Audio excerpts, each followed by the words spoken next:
14 yaşlı qız və gənc oğlanın hamamda zəhərlənməsi ilə bağlı prokurorluq məlumat yaydı. Bununla bağlı Baş Prokurorluğun mətbuat xidmətindən məlumat verilib. Aprelin 28-də paytaxtın Xətai rayonu ərazisində yerləşən evlərdən birində 2007-ci il təvəllüdlü Yusif Atalayın dəm qazından zəhərlənərək ölməsi, 2012-ci il təvəllüdlü yetkinlik yaşına çatmayan şəxsin isə zəhərlənməsi faktı üzrə Xətai rayon prokurorluğunda araşdırma aparılır. Bu faciə eləcə də biabırçı bir hadisədir.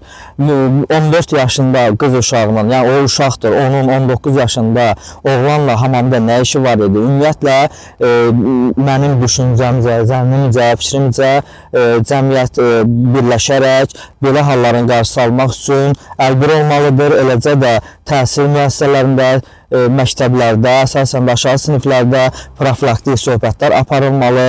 Hətta müəllimlər, psixoloqlar bununla ciddi məşğul olmalıdır. Çünki uşaqlar arasında, eləcə də oğlanlar, qızlar, yəni belə hadisələr hamamda bir yerdə olmağı və digər qeyri-etik hərəkətlər olmamalıdır. Bunun qarşısı alınmalıdır. Bu əxlaqsızlığa, eləcə də uşaqlara qarşı zorakılığa, cinsi zorakılığa gətirib çıxarır, pedofiliyə gətirib çıxarır. Bunun qarşısı mütləq alınmalıdır. 19 yaşında və eləcə də yuxarı yaşlarda bu kişiliyə, eləcə də insanlığa, heç bir şərəfə, ləyaqətə sığışmayan bir şeydir. O uşaqdır, 14 yaşında uşaqdır. Uşaqla hamamda sənin nə işin var idi?